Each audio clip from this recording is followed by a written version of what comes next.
The story of the descent of Kabbalism from its older foundations is in itself a rather interesting and intriguing account. Of course, during the medieval period, from say the 8th to the 13th centuries of the Christian era, Kabbalism was introduced into Europe, probably from among the Arabs, who developed quite an elaborate system derived, for the most part, from the older Jewish mystics. After the Renaissance, the Kabbalists became an intellectual group. They had some distinction and were counted as scholars of importance. Their rising sphere of religious influence, to the degree that this began to affect the interpretation of the Torah or the law, resulted in some mild persecution and considerable ridicule. Both the persecution and the ridicule came principally from Orthodox Jewish people,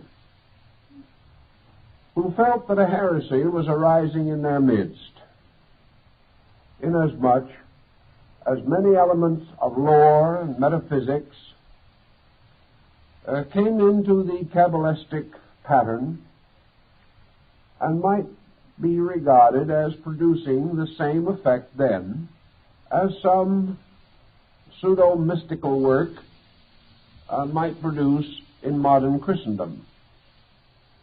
By the 15th or 16th centuries, Kabbalism had really reached its maximum sphere of influence. By this time, it had attracted to itself quite a number of learned Christians. And these scholars became not only faithful interpreters of the Jewish writings, but began to interpret them in terms of Christian religious philosophy.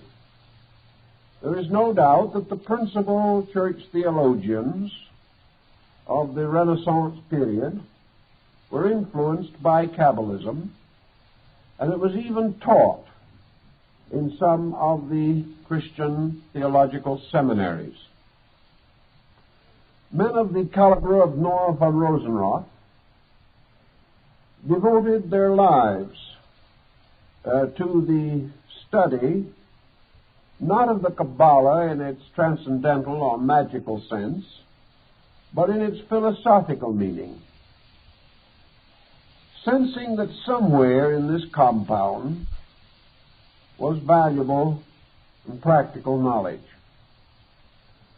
With the rise of the modern scientific method in the 17th century, Kabbalism began to decline. But before it passed into comparative obscurity, it mingled its streams with alchemy and, to a measure, the 17th century Rosicrucian mystery. The Kabbalists also gained a new kind of fame, becoming Faustian types of scholars who were supposed to have pacts with demons and to be accompanied by familiar spirits. Many legends and much lore accumulated, and somewhere along the line the infamous 6th and 7th books of Moses were invented. This invention was comparatively recent. In Germany, Kabbalistic books were publicly burned, not because of anti-Semitism, but because they dealt with subjects of demonology and witchcraft. After this situation, Kabbalism in the non-Jewish world almost completely faded from view. The remaining Kabbalists were mostly in the ghettos of European cities, especially in Germany and Poland. And most of these Kabbalists were rabbis, but they were not particularly well thought of by their own communities. They were not the good orthodox kind of rabbi, but strange, wild-eyed scholars dealing in magic and abominable arts.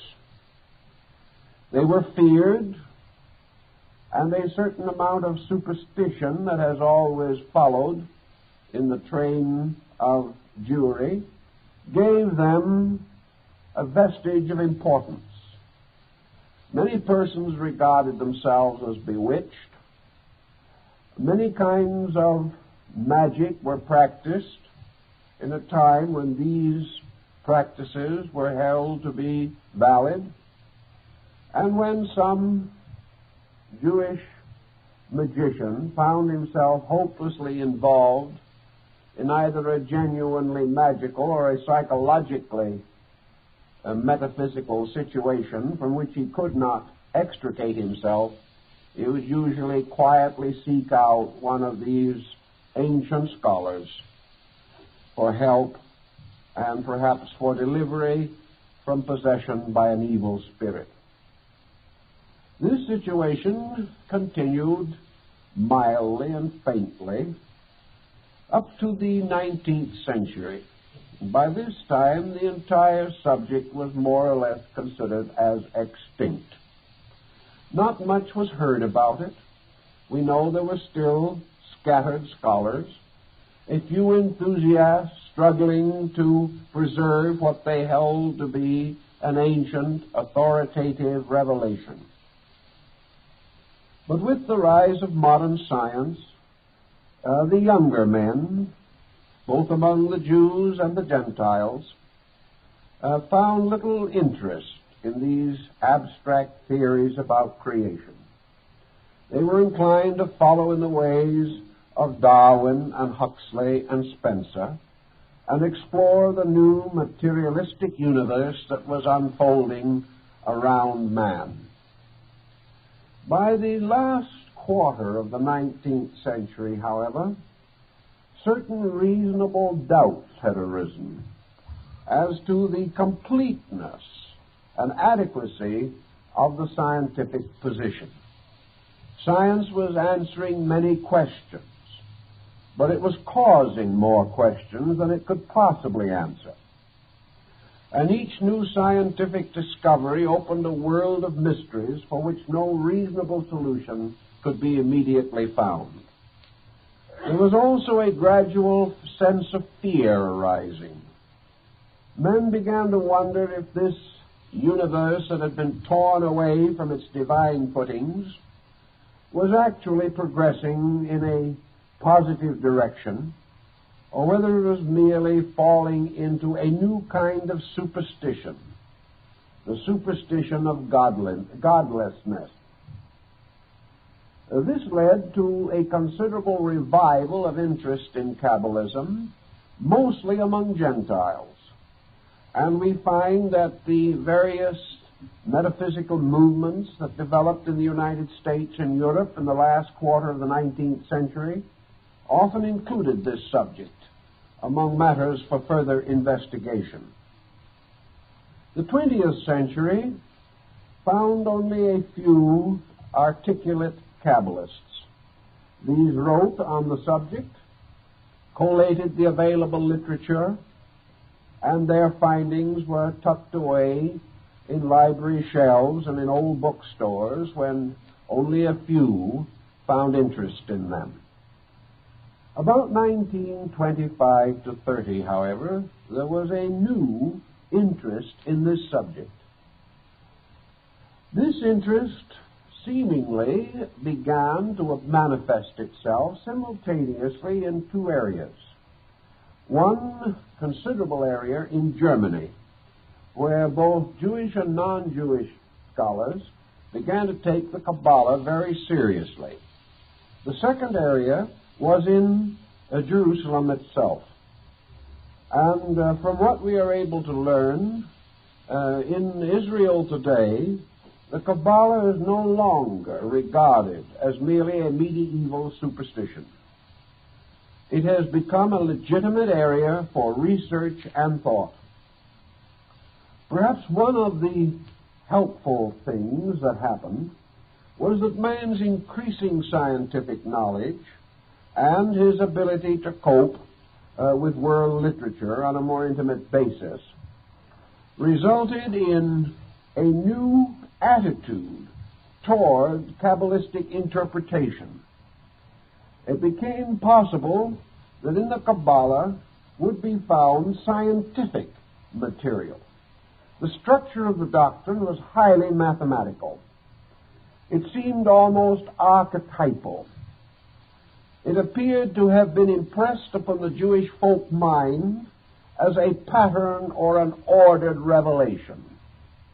To many scholars, it was perhaps the very flowering of Jewish religion.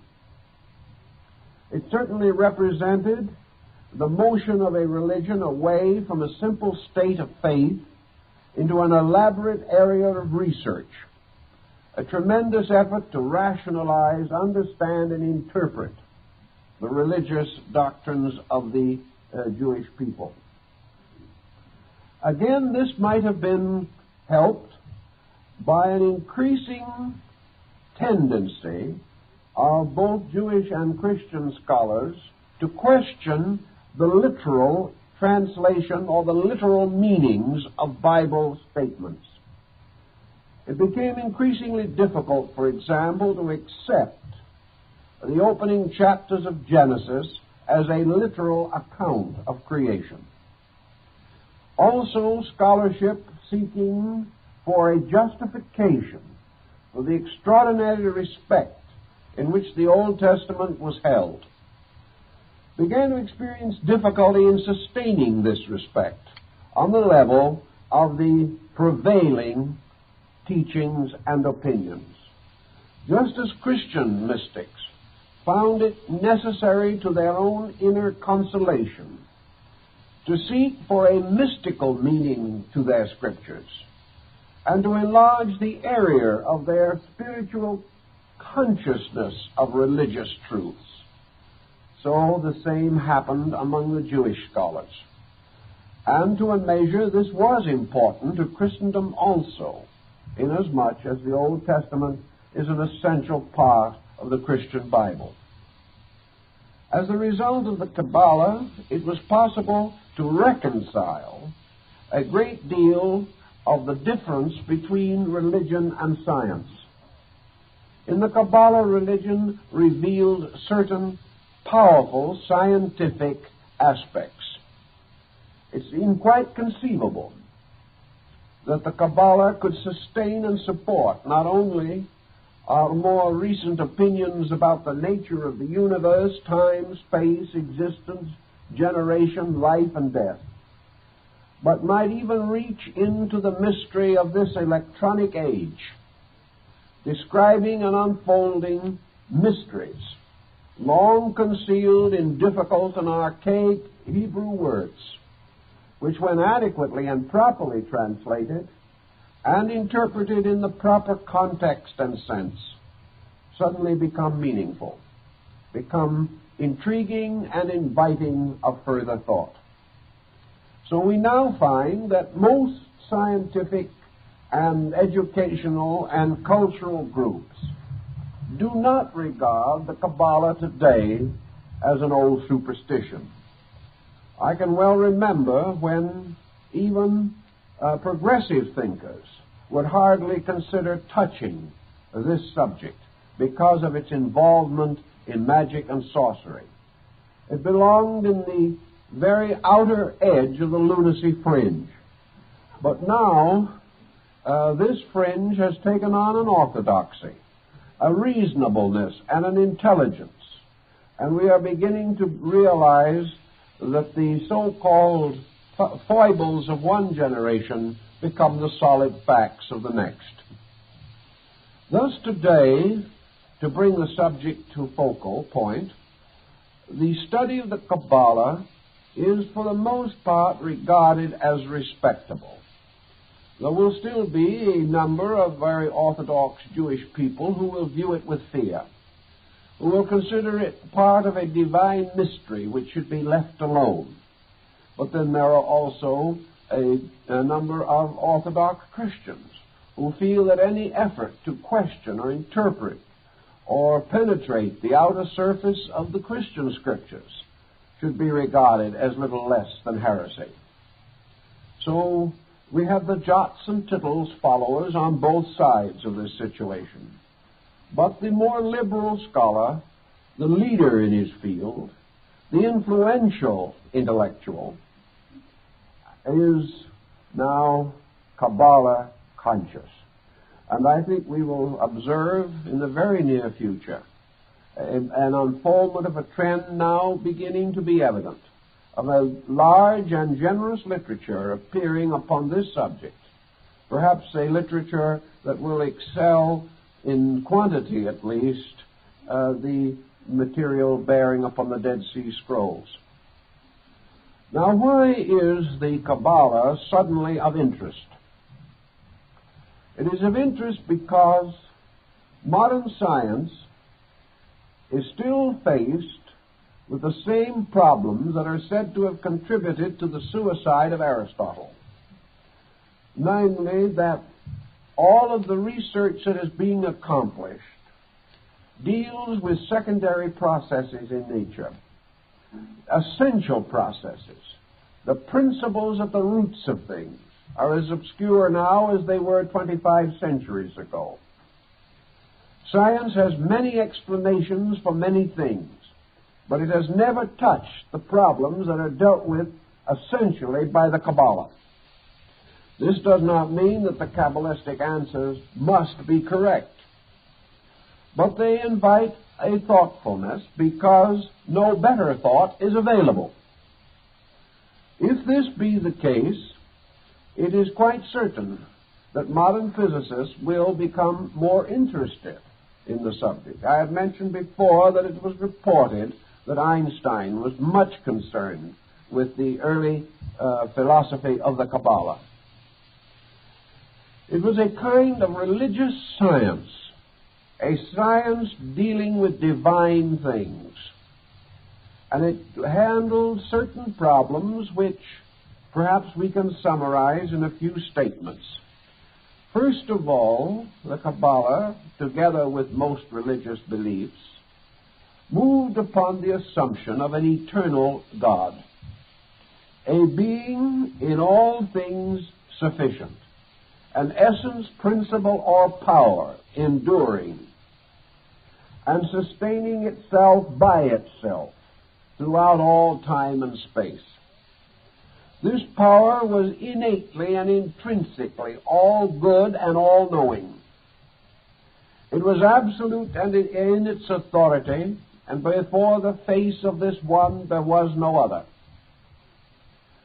Thus, existence seems to emerge from a sovereign intellect, an intellect by its own essential condition and quality, unlimited, unrestricted, and inevitable.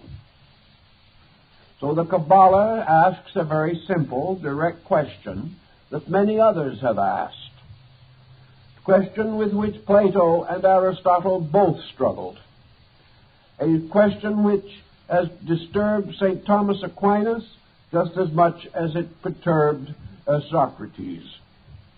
The question is this: how can that which is of itself perfect, in no way deficient in anything, all-knowing and all-powerful, produce from itself a secondary state less than itself? In other words, how does it happen that from an eternal good, that which is not so good can come? How is it, for instance, that any part of creation can be ignorant if it exists within a nature eternally all-wise? If our own constitution is composed of a substance, itself in turn composed of consciousness and intellect, how does it happen that we are able to enjoy so much unconsciousness and so little intellect? Also, by what reason, purpose, motivation, or authority would that which is already all in itself, beyond which there can be no more, why should this enter into a state of creation at all, for any reason, at any time? What can it create that it is not already possessed of in its own nature? In what way can creation be more than a diminishing of the power of that which is without limit and without adversary, without obstacle, without obstruction? The second question that probably the Kabbalists have been most concerned with is the creation of man, the evolution of species and types of life. The Kabbalists were for the most part pagan to the degree that they recognized a universe of living things. The law of evolution perhaps was not so defined by them, but it was certainly inherent in their doctrine and tradition. Therefore, we have the all-good, the eternal Father, producing from himself a being in his own image, empowered with his own attributes, and being actually an extension of himself. The first thing that this image does is to become tempted and fall. Now, what is the weakness in this image? Why is this image unable to maintain its own divinity? And how does it happen that an all-knowing and all-powerful deity permits a creature which it has fashioned in its own likeness to be exposed to a fall, or to fall, when in all substance and essence its condition must eternally be fully known by its own Creator? The next question, that seems to be rather reasonable and logical, then has to do with the problem of the redemption of this creature, the power by means of which this creature is brought back again to the state of its own divine nature. This redemption is a slow and arduous process in which the creature, struggling desperately through the mystery of the creation, must ultimately be reunited with the substance of the Creator. This was an elaborate formula in itself. There are other points, but these are perhaps the dominant ones, and it is still questionable whether science has any answer for these. It is doubtful whether the average Orthodox theologian has any answer. It is very questionable if the various religions of the world today can come together and agree upon even a mutually acceptable hypothesis. This then seems to justify the Kabbalists in their desperate effort to relieve their own minds and hearts of these reasonable doubts concerning the mystery of the divine nature. The problem then of the eternity of deity can only be approached in one or two ways. First, is deity actually ultimate, final, eternal, inevitable, and all-powerful? It would seem that one or more of these qualities must be compromised in order that creation can take place. there must be some deficiency in deity, or this deficiency could not result in a deficiency in the creation. If there was an imperfection in deity, then the creature fashioned in its image might also be imperfect. If there is an imperfection in deity, the process of creation itself might be imperfect, or subject to certain accidents or circumstances which were beyond the control and government of the divine power. Obviously, this solution invites only a doubt about deity and begins to reduce or limit the power of deity. Some groups, even among the Kabbalists themselves, tried to wave this question aside with the simple concept that the nature of deity is unknowable. Therefore, the circumstances incident to the beginning of existence are simply incomprehensible by man, who must accept that which he experiences and observes, but cannot attempt to analyze the ultimate causes for these experiences. The second solution to the problem perhaps was most essentially Kabbalistic. It is actually innate in the Old Testament, because the deity of the Old Testament is essentially anthropomorphic. That is, it is a deity existing in a condition of great power, but also existing in the presence of an adversary, also greatly empowered. That the universe arises from a dual principle rather than from a single principle. This dual principle is a polarity. This polarity suggests, therefore, that there is both energy and resistance everywhere in space itself. That energy is forever moving, which is the power of God, and resistance is forever impeding, which is the power of the adversary. Now, it would seem that, especially in the old Jewish beliefs, there is abundant ground to assume that the deity worshipped by the Israelites was not entirely a perfect God. Yet this deity was gradually advanced, not only in Jewish mysticism, but later in Christianity, to a condition of total paternity, total fatherhood over the entire creation.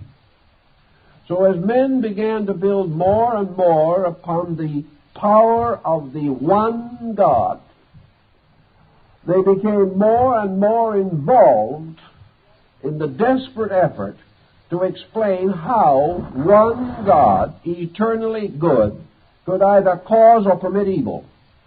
The more they stressed the one God, the more they forced evil upon that God as being the only possible solution to the fact that the all-powerful was not all-powerful in all things.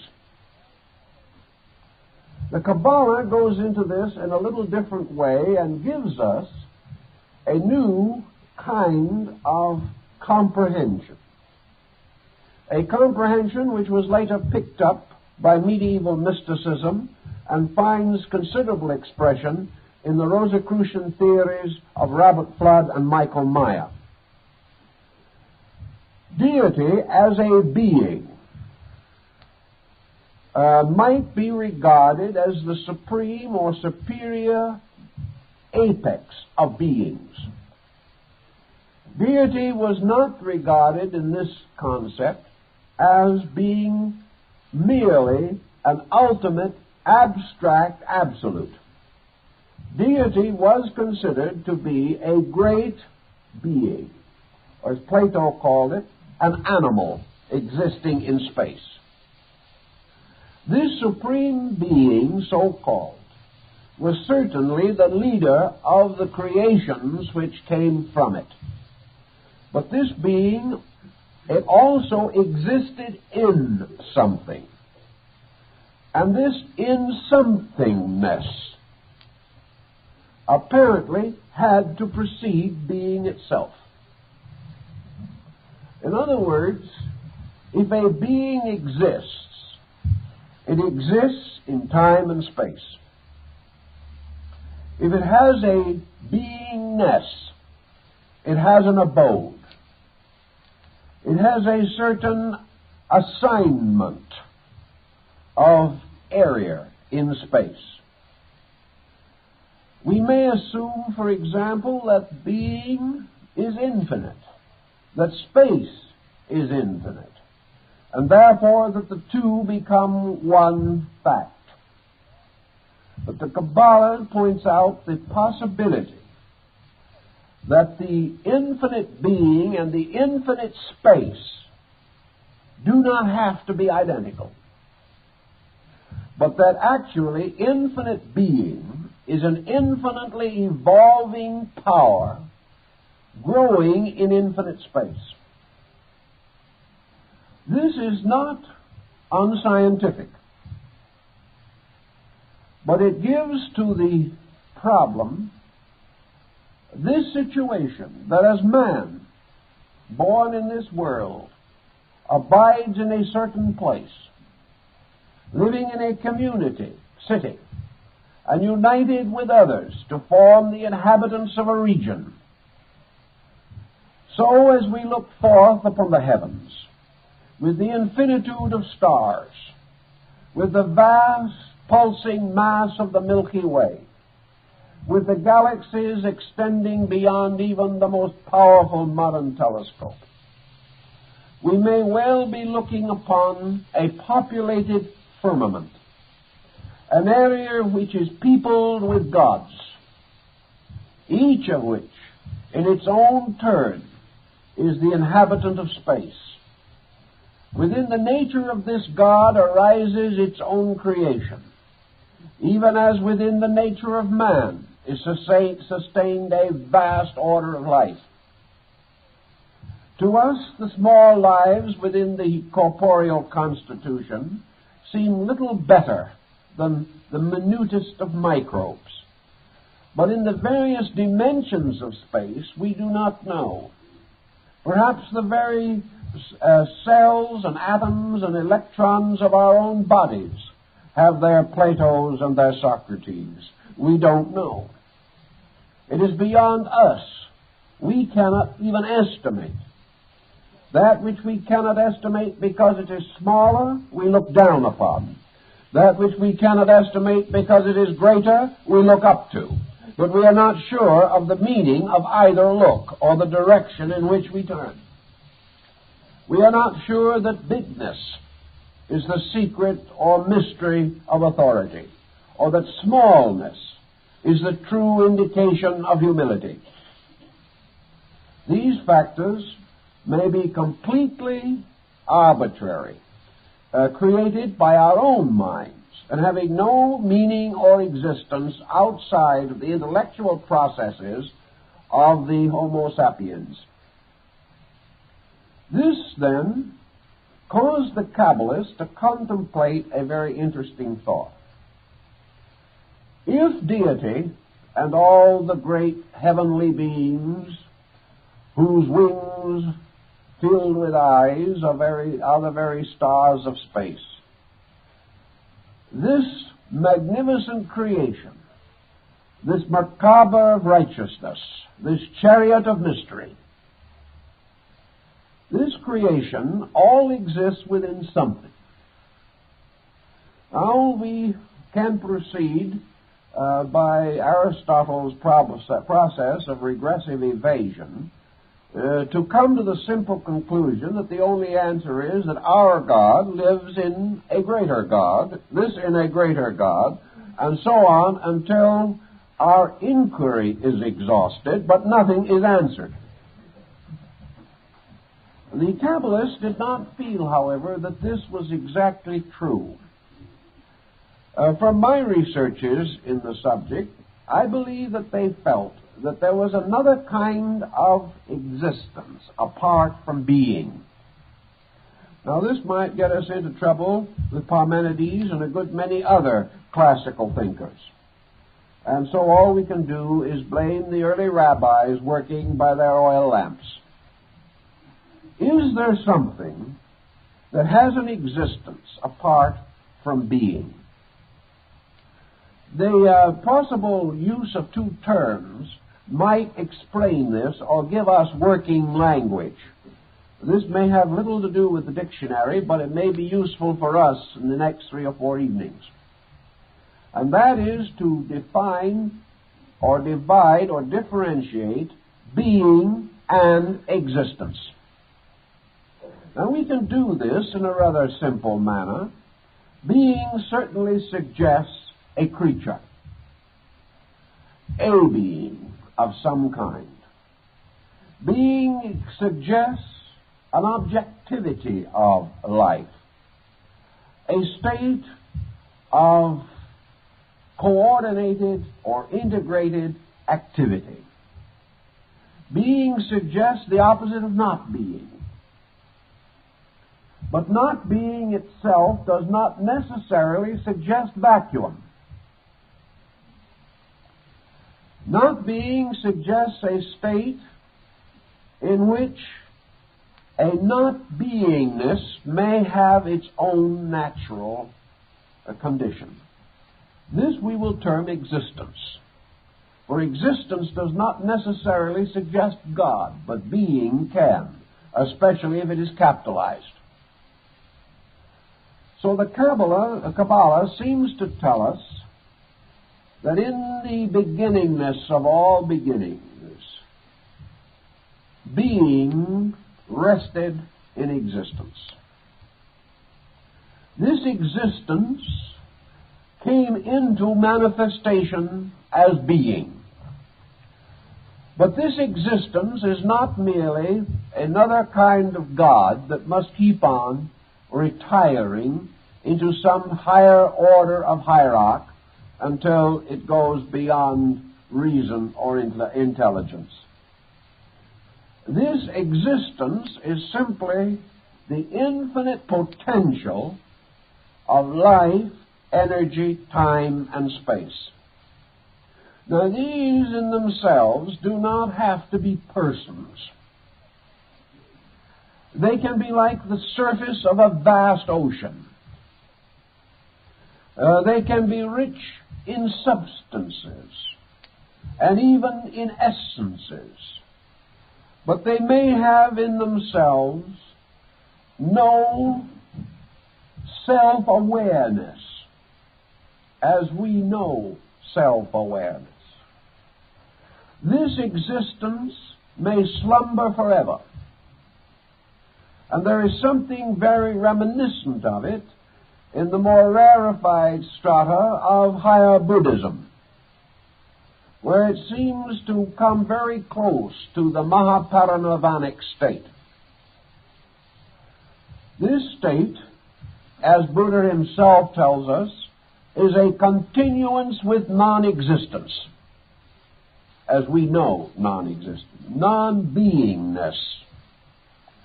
It might almost be called a kind of existence without being, going on and on and on. Now, this in itself doesn't solve too much, but perhaps it gives us a kind of wedge. And this brings to our attention some of the earliest speculations of the Kabbalists, as set forth in the writings of Rabbi Akiba, and later the writings in the medieval period of Isaac the Blind. This essence-ness, like the ocean, cannot be regarded as a god. Even the Greeks had to create an ocean deity and give him domain over the seas. The deity ocean was not identical with the physical substance of ocean. But what was it that dwelt forever? Not as a being, but in existence, indivisible from it, innate in it, continuing through it. Something that had its authority from the infinite beyond the infinite. Something that was old before gods were fashioned.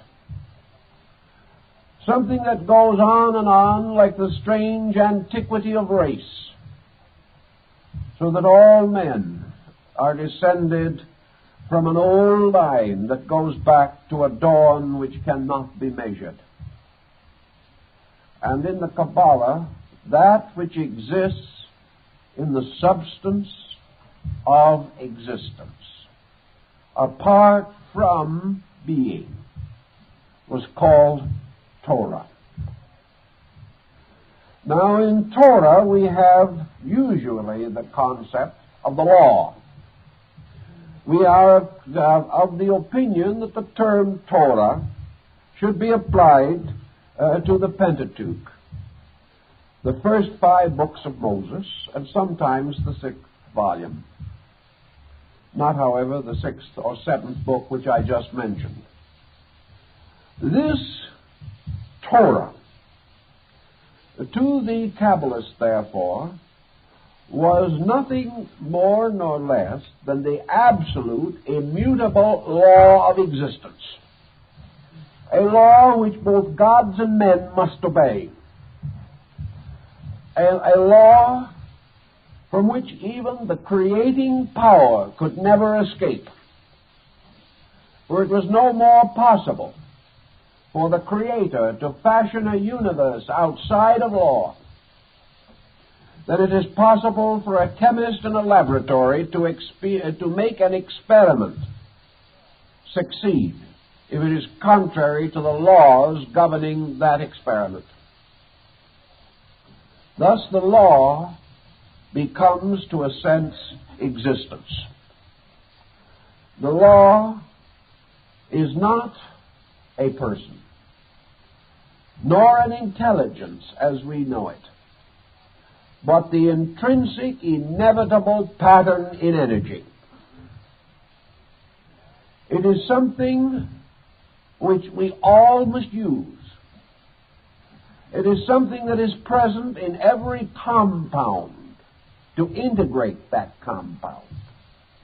It is not the life in the compound, but the pattern determining the fact of the compound. This law can be, and sometimes was, considered to be equivalent to the will of God. But according to perhaps some schools at least, the will of God was only the obedience of God,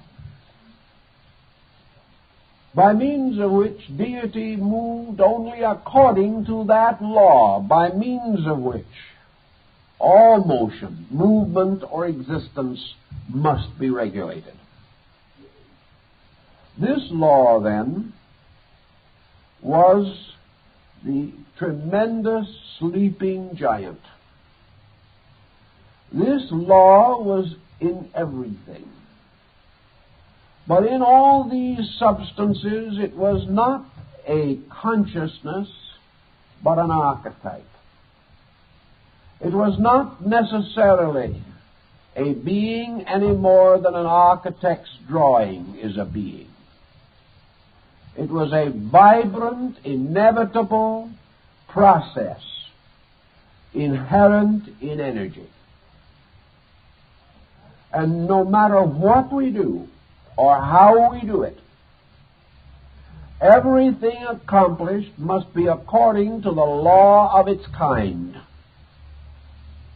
And to the Kabbalah, even the ancient of ancients could not exist beyond, outside of, or superior to the law of existence. Thus it is written in the Kabbalah, that when the Ancient, whose name be blessed, was resolved to create the universe, this Great One, the Ancient of Days, first called loudly into space and brought forth Torah, the law,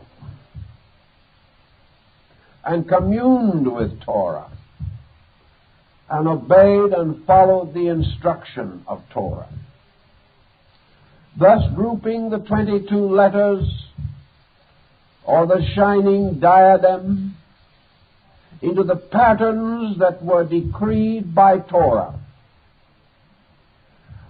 We almost have the same feeling in the great opera of The Ring, Wagner's wonderful story of the Norseland, when Odin calls forth from the earth the mother of all mysteries, the Ancient One, Erda, the Earth Woman, Nature, the Great Mother who can never be denied. In the opening section of the Kabbalah, therefore, when the Ancient One called forth Torah, it is written that he spoke to her. Therefore, in this context, Torah becomes the mother of mysteries. Torah becomes the mysterious, invisible, silent partner of God. And it is Torah that reveals to deity the maximum of its powers and prepares or ordains for it the processes and procedures which it shall follow. It is as though a man shall say, I shall build a house. The first natural thought is that this house must have a plan. The power to create this plan involves a knowledge of stress, a knowledge of construction and pattern, a knowledge of materials to be used. And if this knowledge is not adequate, the house will not be perfect. Therefore, the Great One calls forth the architect spirit to decree the way in which the house shall be erected. And in the Kabbalah, deity calls forth Torah as the one who has always existed, the one who can be brought out of darkness by will and energy, but also the Torah as the great mother of mysteries is the one who must be obeyed. The very concept, then, gives us a rather interesting point. Now, this point has perhaps some merit to us in our modern thinking. Science, perhaps, in its desperate search after a godless universe, has pursued the phantom of Torah and has failed to recognize that this existence remains only itself until consciousness moves upon the face of the deep and calls forth the world. Thus, the anthropomorphism of the Kabbalah is not good and evil, but God and law. We have assumed a certain despotism. Kings make laws and break them at their pleasure. We have invested celestial royalty with these attributes. But at the same time, we are inclined to believe ourselves that although the laws of men are corruptible, the laws of heaven may not be corrupted. Perhaps we will then not find it too difficult to conceive the possibility that the primordial substance or essence from which is fashioned both the body of God and the body of men has its own rules by which this fashioning must take place, and that these rules are not imposed by an outside will, but are Zen-like. They are the effortless efforts of space. They are that in which there is no need for consciousness. For consciousness is not necessary for the continual motion of the law in its own nature. Consciousness is only necessary for an exceptional motion of law, or the adaptation of law to a particular purpose. The river flows from the mountains to the sea, like the Yangtze, mother of waters. The motion of this river to the Chinese was an eternal fact, and was much like law itself. But the Chinese, recognizing by degrees the power of law, began to make use of the current of the Yangtze. They put little wheels in the water to be turned by the current. And with these wheels, they gained a certain power to turn other wheels and stones and grind grain. Later also, they sought to irrigate their fields by turning the waters of the river. They created dams and channels. Now, as soon as they began this activity, consciousness took over the use of the waters.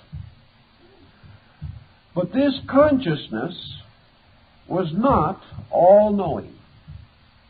And as a result of that, many of the efforts to use the waters led to tragedy for man. And this water, which also supplied him with his water of life, was the same in which he could drown.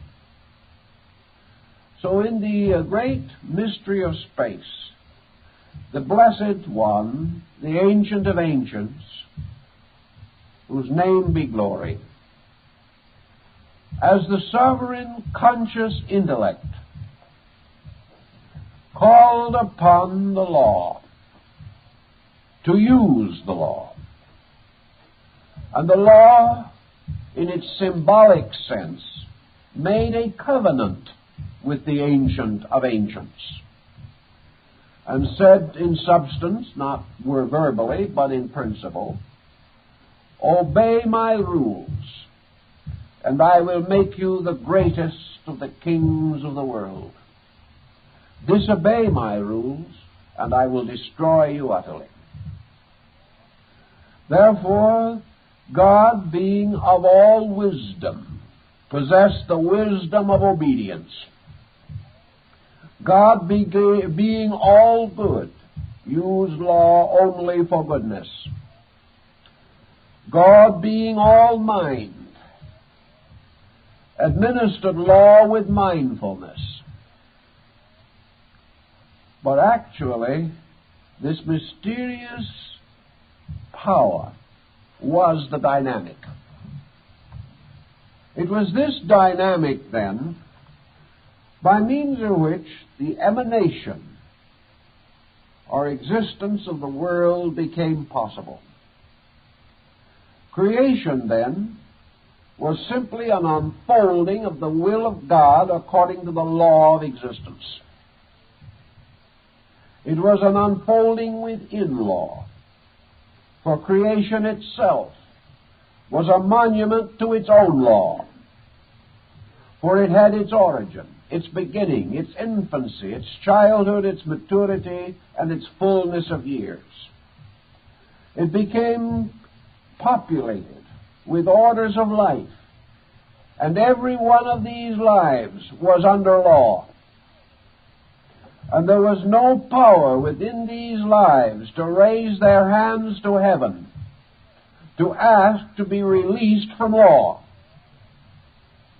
Therefore, all that heaven could do was instruct man in the keeping of the law. We may not fully agree with all of this type of thinking, but we must admit it was a rather grand idea. It was tremendous in its implications. The law itself, by its own nature, created the concept of good and evil.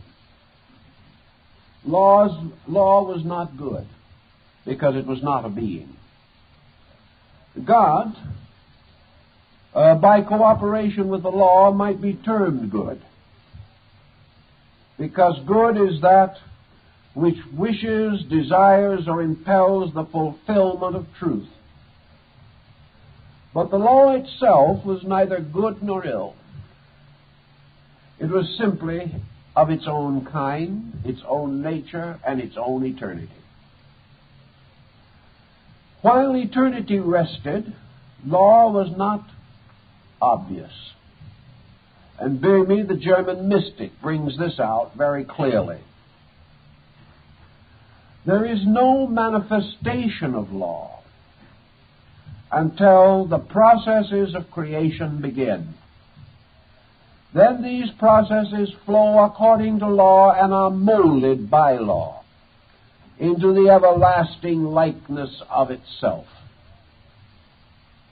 Now, law also, because it is not a being, because it is not of ambition or of thoughtfulness or of any particular plan or purpose for its creation, for the thing that it does, law simply operates while creation exists.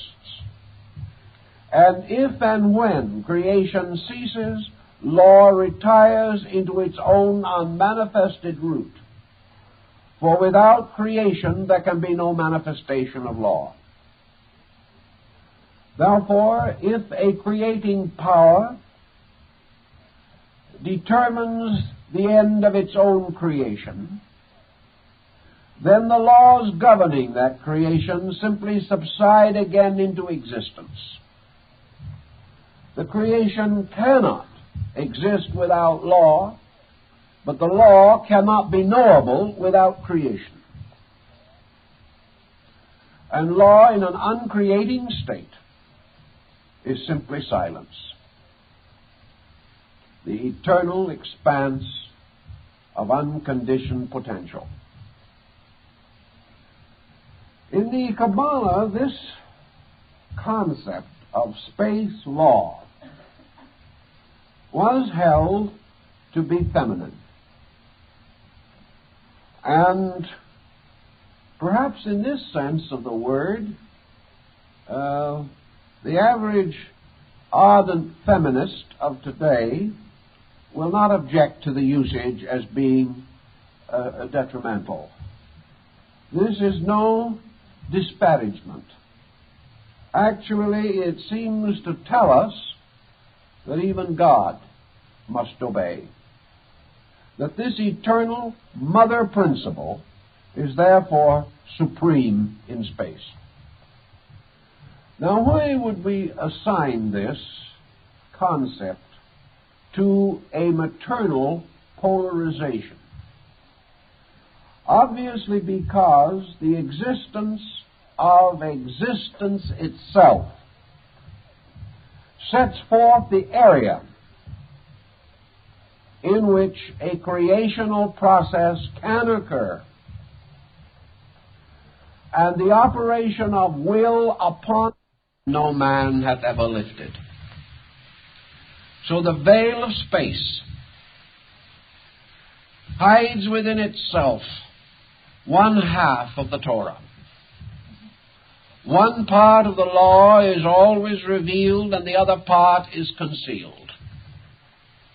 And even the Ancient of Ancients was not permitted to see the hidden half of the law. Again, like Odin in Nordic mysteries, who was not able to read in the works of the Norns and the Fates the mystery of his own destiny. Torah rising became, so to say, the bride of consciousness. They were united in a strange, mystical, magical betrothal. And out of this union there came forth the radiant power of a new being, inwardly invested in law, outwardly invested in glory. And this new being now stood triumphant as the great archetypal androgyne, the Father-Mother, the Ishvara of the Hindus, the one who was able, therefore, to create totally from itself, because it had already united within itself the two great polarized attributes of space, being and existence. Torah also plays another interesting part in the story of the Kabbalah. Torah, in substance and essence, is forever concealed. But by the very act of divine creation, Torah is caused to become revealed. Therefore, that law which in its substance is hidden is in its manifestation revealed through all creational procedure. Thus one may behold the veiled form of Torah in the mountains and in the oceans and by the shores of the sea. Torah is shown to us in the turning of the wheels of industry, in the building of our great institutions, in the laws of policy and statescraft. All of these are but the gradual revelation of Torah. For that which is revealed by the process of creation is the immense pattern of framework laws upon which creation hangs, and without which the conscious being is unable to fulfill its own purposes. We have the same again in the mystery of the microcosm. Man, coming into birth, according to the Kabbalah, came into manifestation as the result of the uniting of consciousness and existence in the form of the energy fields of its parents. And where these fields met, a strange vacuum, which was actually a blending in perfect equilibrium of these two principles, formed the door through which the soul entered into generation. But once it was born or conceived, this soul begins to manifest the law. And the law of existence begins to take shape in the embryo. The law of existence begins to fashion the bones and the sinews. The law of existence, as the great architect, designs the whole strange compound fabric of our bodies, our emotions, and our minds. And finally, when man stands forth, his consciousness is still hidden, but the law that fashioned him is revealed. It is himself. Yet this law is not a being. Man does not say to his bones, obey me. Man does not say, I will have them differently. Man says, these are my bones. This is my flesh. Therefore, these are my attributes, and with these I will labor. So man accepts the pattern devised by law, brought forth by law, guarded by law. And he must go further. He must give his final allegiance to this law. For if he corrupts it, breaks it, or violates it, then the power of his consciousness to function is correspondingly diminished. This, applied to the macrocosm, or to the workings of the great face, the macroprosophos, means that in the same way, divine consciousness may labor through the body which it has fashioned, but in its labors it must protect the laws of that body.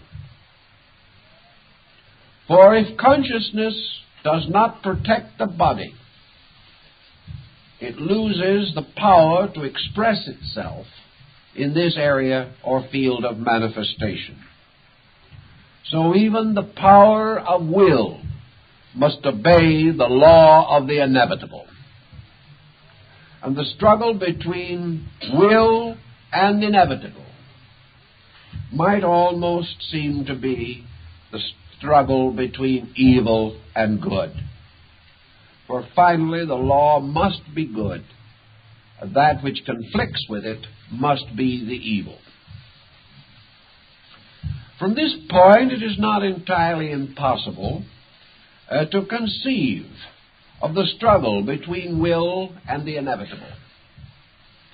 It is possible to understand the rebellion of the angels and the pride of Lucifer. And it is also possible to understand the establishment of Michael as the psychopompus of the armies of heaven, the hidden God of Israel. For Michael was the archangel of the law, a form of the great power that was gradually and inevitably to be revealed in the nature and substance of Metatron, the angel of the face. In this same mystery, then, Torah, or the Great Mother, finally becomes revealed in that all parts of things which are of themselves organic or functional or arise from compounds which in nature are dissolvable and must be sustained by will and law.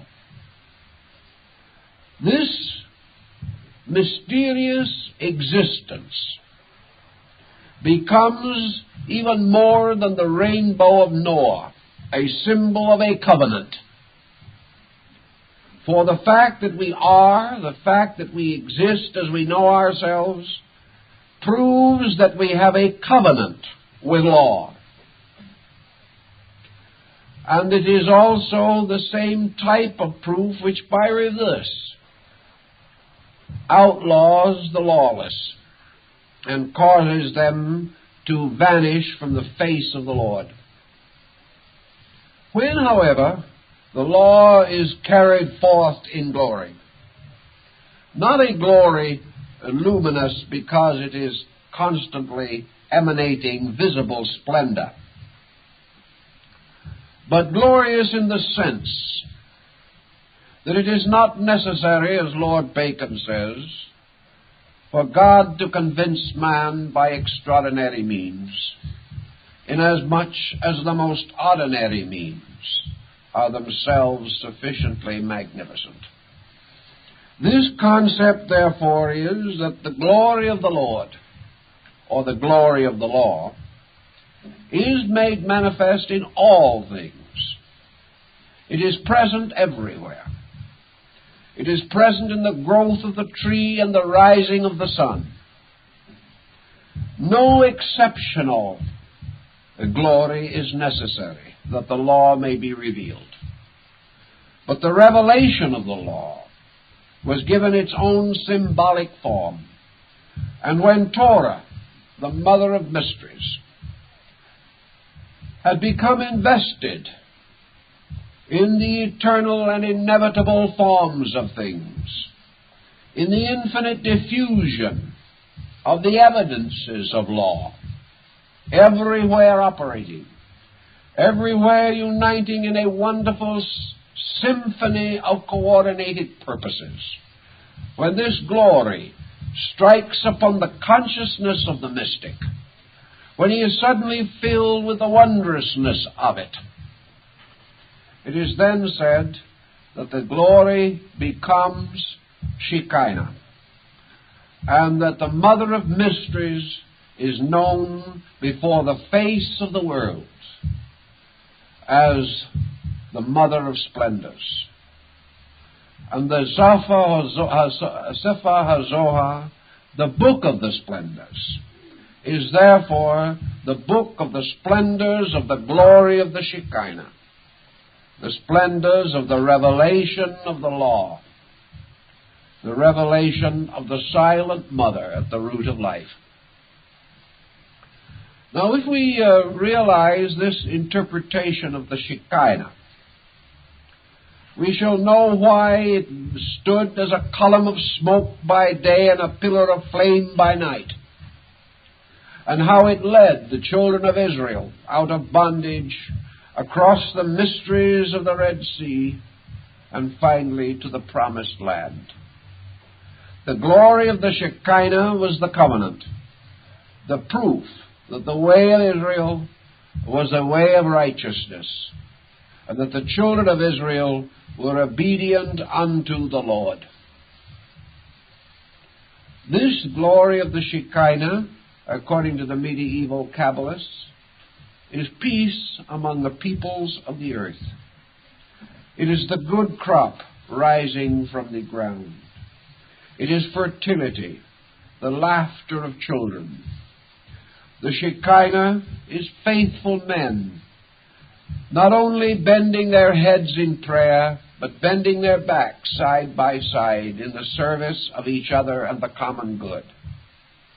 The glory of the Shekinah is that peace, order, tranquility, by means of which is revealed that people have kept the law.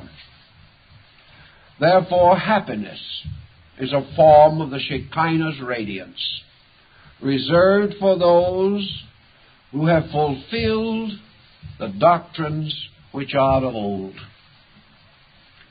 If, however, man breaks his covenant, then the Shekinah's glory fades, and man wanders in darkness and in the desert of waiting, and he knows not where to go, for the face of the Lord is turned from him, and he dwells in evil.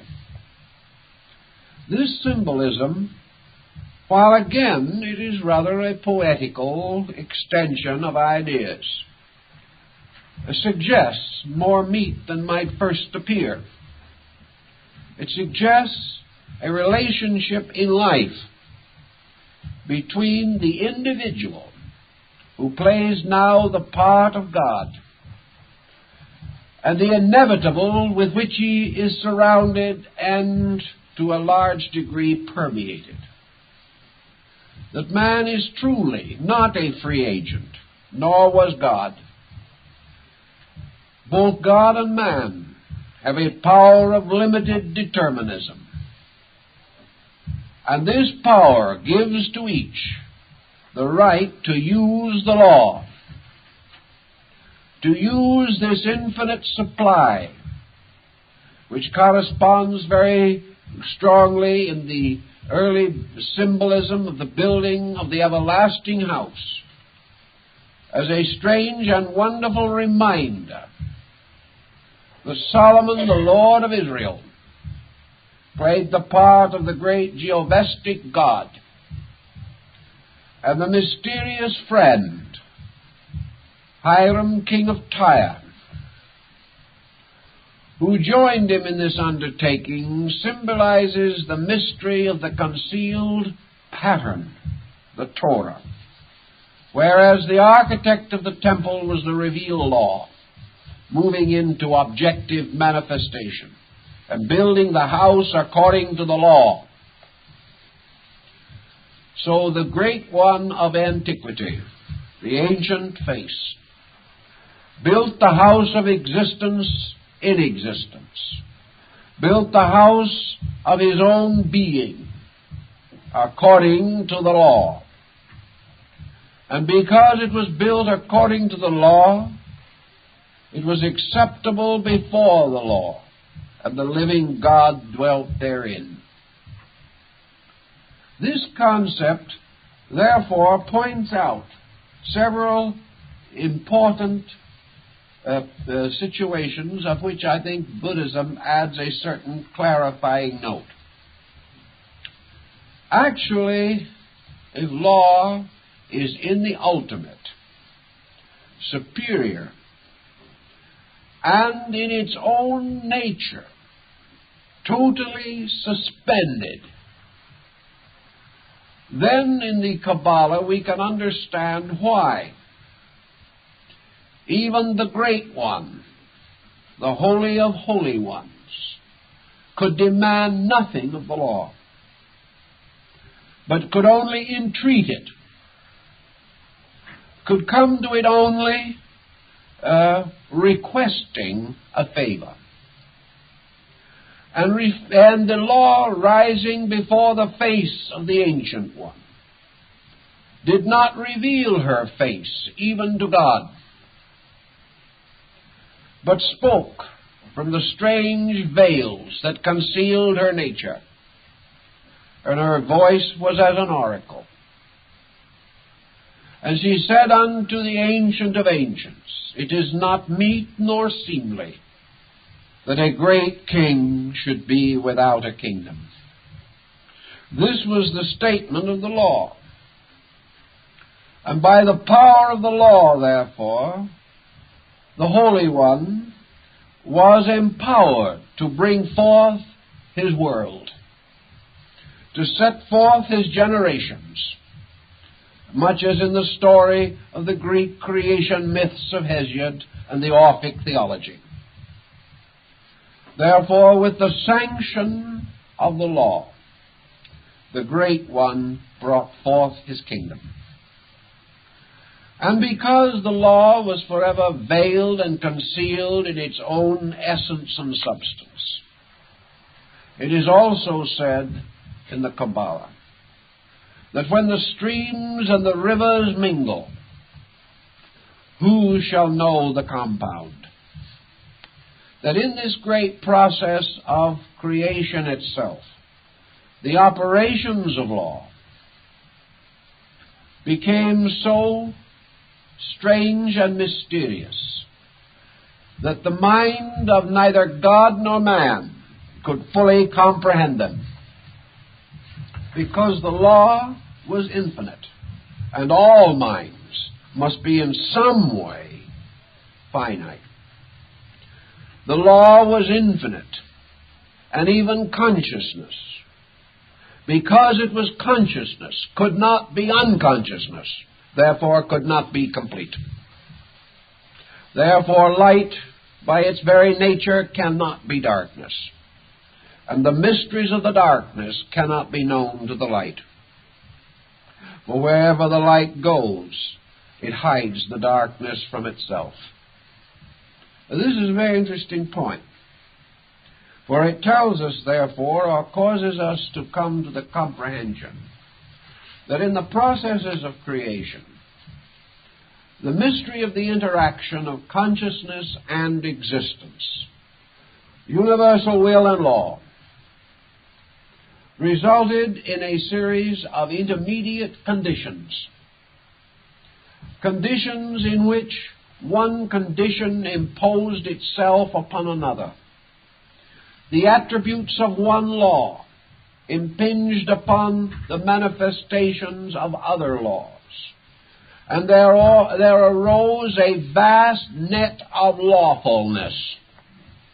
This net was not evil, but it was the strange interweaving of infinite law in its infinite manifestation. And this strange and wonderful interweaving brought with it a strange complexity in which life itself could not quickly untangle the threads of this snarl of cosmic process, so that even man today, where the analogy is always brought back to man in the Kabbalah, that man himself, though of the greatest righteousness and of most saintly nature, even Moses himself, could not in all things keep the law. Therefore, being unable to fully comprehend that which was in excess of its own comprehension, man inherited the mystery of death. For death is merely the ultimate incapacity of the conscious being to achieve an absolute harmony with the eternal pattern.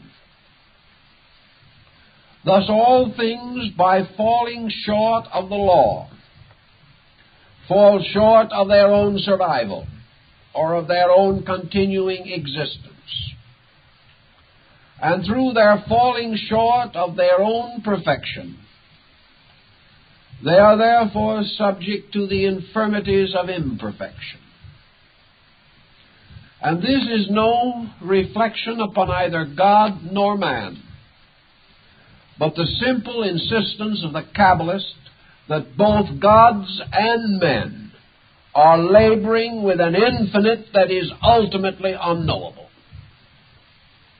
But that this infinite, instead of being a person hiding knowledge, or a being suppressing its own good, is a vast network of available energies, by means of which creating powers on all levels, whether a God creating a universe or a musician writing a song, all these things come out of this infinite reservoir of potential. But there is no being that knows the end and substance of this reservoir. Therefore, there is no being that can absolutely and certainly and infallibly determine the ultimate purpose of law. This is concealed within its own inevitable nature, and its veil no man can raise. The path of virtue in the Kabbalistic way of thinking is therefore the path of gradually increasing intelligent cooperation with law. It accepts the absolute autocracy, not of an arbitrary deity who hardened Pharaoh's heart, but of a principle beyond which there can be no appeal, the absolute existence with law co-eternal with and in itself.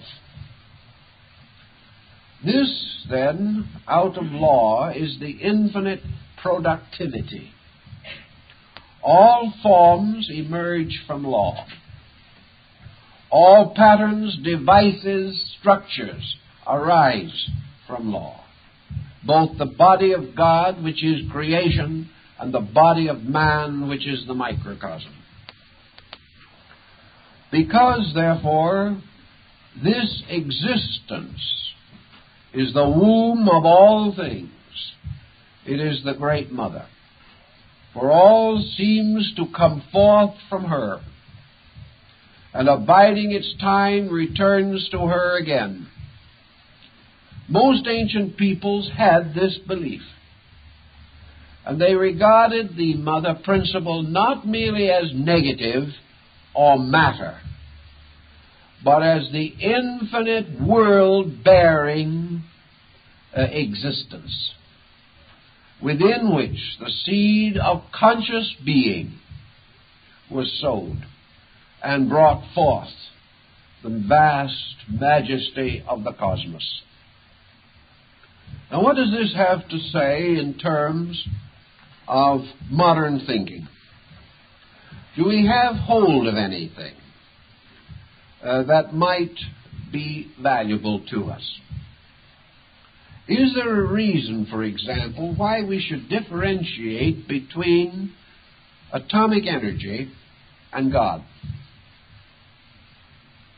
Is there any reason to assume that this vast exploration of space has as its ultimate end the discovery of a being? Or has this exploration for its assumed end the realization of the dramatic archetypal pattern of inevitables by which all things are governed? Has this modern search, therefore, on a scientific level, revealed to us certain, we'll say, aspects or attributes of an interlocking structure of inevitable principles that cannot be violated? The violation of these principles is a sin against law and, in a sense, a crime against man. This violation of principles is also a continuing detriment to universal consciousness. Universal consciousness, however, according to the Kabbalah, cannot step in and by a gentle gesture of its spiritual scepter nullify man's violation of law. The Kabbalah, therefore, now has at least a working hypothesis to explain why deity cannot suddenly terminate the lawless state of man. Now, a big theological situation can be built upon this. It becomes the only reasonable answer that the old Kabbalists, at least, could devise, for it was the only answer which did not compromise the essential goodness of deity, did not in any way reflect upon the reality of virtue, and at the same time did not cater to any form of the delinquencies of created things. This concept sort of left everything honest. It did, however, achieve this end by assuming that there was a pattern co-eternal with God and not identical with God. The anthropomorphism raises its head again, but of course in a very highly abstract way. We know that Buddhism, of all the religions in the world, laid the greatest stress upon law. Buddhism went almost so far that one or two Western scholars have said, Buddhism has no God, but if there is anything that may be likened to a God in the general reverence of Buddhists, it is law. For them, law is that which God is to the followers of theistic faiths. Buddha made a great point of the complete and total obedience to law. In this he broke from Brahmanism and the worship of the Hindic divinities. Brahma appears in Buddhism, but in a subsidiary capacity. Brahma as deity and as consciousness in space in Buddhism is subject to law, which of course is an interesting phase of Eastern religion. But ultimate release is not found by pleasing God, but by obeying law. Only in this obedience can truth be achieved. But the byproduct of the obedience to law is that deity is glorified and made satisfied. Therefore, man adds to the glory of God by obeying the law. This would be very similar to the Kabbalistic position. Buddha now also goes on to explain that involvement in law is existence as we know it, and that as soon as the being becomes disentangled from the mysterious interoperation of the skandhas, this being slowly disappears. Being as we know it, then, is a network of laws, and man exists only to the degree that he is unable to fulfill the law. Existence in Buddhism, therefore, is a condition of inadequacy. Because if everything is brought to a state of absolute harmony, existence as we know it disappears. Therefore, in Buddhism, we might assume that consciousness corresponds to God. Law corresponds to the Torah or the Great Mother. And when these are brought into equilibrium, universal existence as we know it is suspended. Consciousness and existence are returned to their primordial states, the state in which they have dwelt prior to the creation of a world. In the suspension of these two, therefore, there is not the reestablishment of a one-God theory, but there is a return of consciousness to the field of law, where it remains until such other time as it is called forth again. In the Kabbalah, consciousness is of a nature different from law, in this, that consciousness is an evolving being, and through infinite manifestations, from the least to the greatest, it has grown up in space like a great tree. If this tree shall die or fall, then from its acorns new trees will rise, and the growth of the forest goes on forever. And the forest is composed of living beings, but the earth in which the roots of these beings gain their nutrition, this earth is law, the dark mother, the invisible provider, the sustainer, that becomes benevolent when benevolently entreated, but when certain conditions arise, ceases its benevolence. When law ceases its support, the thing perishes. But law does not perish. Life as living beings, however, as populations of space, must go on. Their bodies, governed by law, return to the law from whence they came, disintegrated by the conflict between consciousness and law. But the consciousness itself goes on its way of enfoldment within law.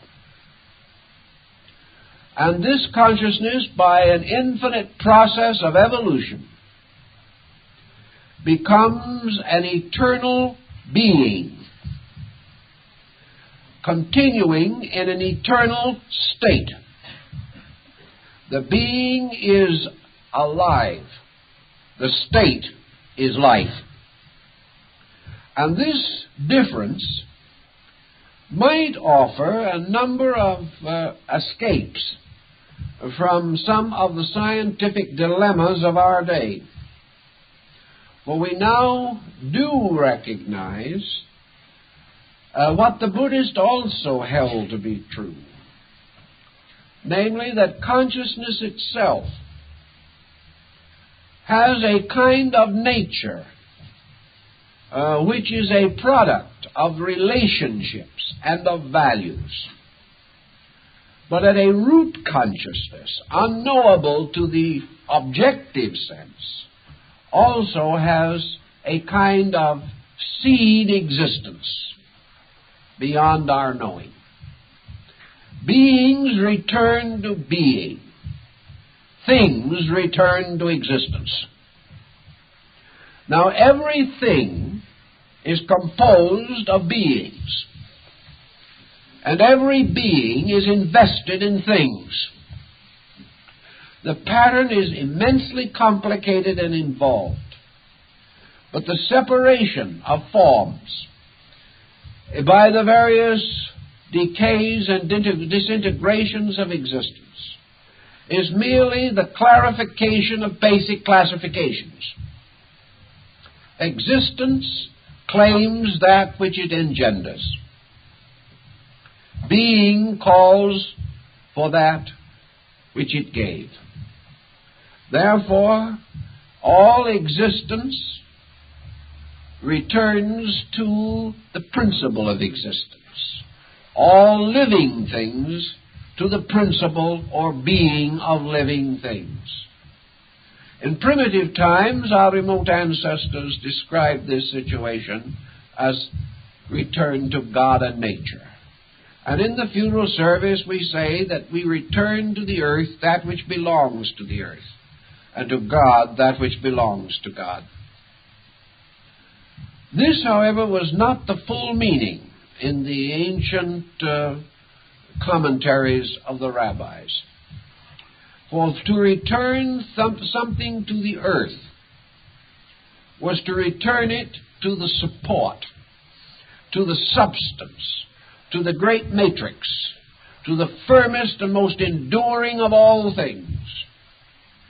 And in their speculations, the Kabbalists sought to reverse the form or pattern of the world. They considered space to be the true earth. That actually man, as the tree of the Sephiroths, was an inverted tree. And that in reality and substance, the true earth, as the alchemists also taught, is invisible. For the true earth is simply the infinite area of existence, law, being. This tremendous earth factor tells us definitely that every compound must truly be dissolved, and that everything that is controlled by law escapes law only by its own disintegration. The moment the pattern is no longer present, the law ceases to be manifested. And as Buddha points out, when all laws cease to manifest, then the nirvana is achieved. All conflict between structure and principle has been overcome. In this same concept, therefore, deity is now presented in a slightly different situation. And we begin to sense the significance of the messianic factor in its relationship to law. We have a polarity now consisting of the Ancient of Ancients, being, and the Torah, existence. And when being and existence unite, they produce creation. But what is the only begotten of the Father? What is this mysterious something that arises also in the union of God and the law? In all the Greek and other classical schools of philosophy, there was this mysterious being corresponding in the Sephirothic system of the Kabbalists with the point of Death, where the vertical and horizontal bars of the tree cross. This mysterious other beingness that comes into existence the Son of Man and the Son of God. The mysterious messianic power is there and is present as an intercessor between being and existence.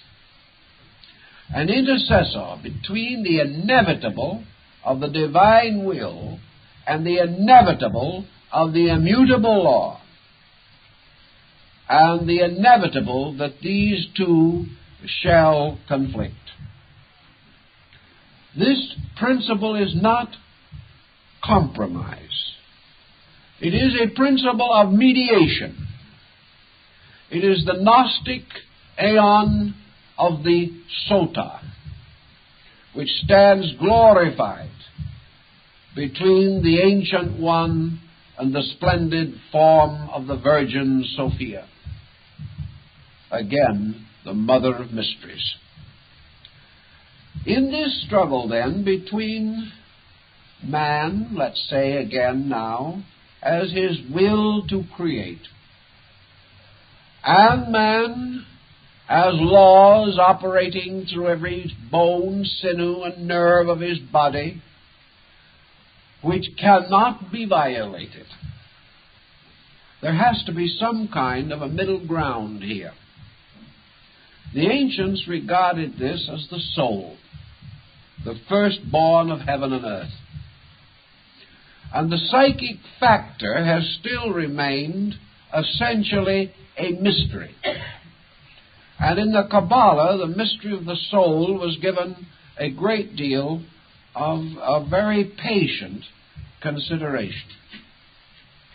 But being naturalists by their general thinking, and rather practical people in spite of their broad abstractions, the Kabbalists took a simple example from their own way of life. Here is an individual, a consciousness we call man. Here is, we will say, resistance. Force, power, will, energy, meeting resistance. The resistance of circumstance, or on the higher level, the resistance of violated law. For when man violated the law, Torah rose in anger to the face of the Great One and demanded that the lawbreaker receive appropriate punishment. Just, of course, as Juno was forever plaguing old Jupiter, and no one was quite able to make out the meaning of the legends. Between, therefore, a consciousness and the immutability of law, a pattern was set up. This pattern was created for the primary purpose of bridging or reconciling the opposites. This pattern must be the immortal mortal, must be the world hero, must partake of consciousness, yet also must share in the mysterious mortality of the law. This being must achieve its strange position through experience. Here we have the two great powers abiding together. God as being, the Torah as law, each from the vast pinnacle of its own aloofness, pouring its resources upon the mystery of creation.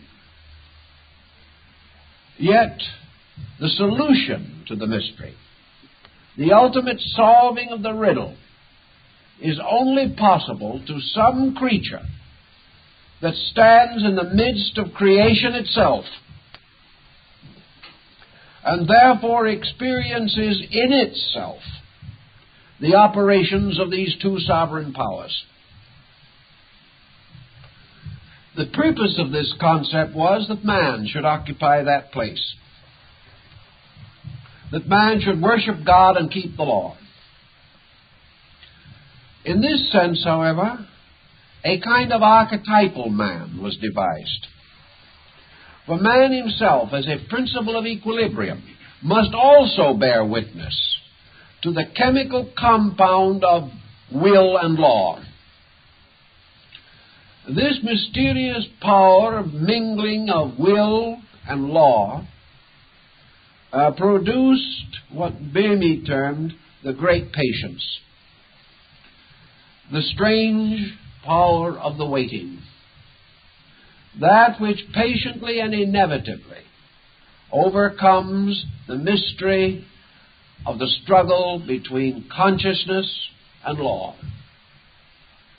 And this mystery is the psychic integration of mind and emotion.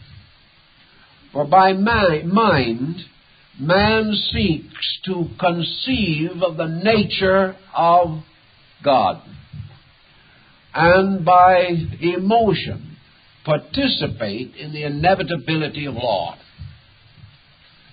Therefore, man may feel the law, and he may know the God. And out of the blending of feeling and emotion, feeling and thought, therefore was created a psychic entity, an experiencing mind, the mind of the great pity, the mind that was aware of the sorrows caused in the confusion of the middle distance, the mystery of the aeon that died for the aeons in the Gnostic philosophy.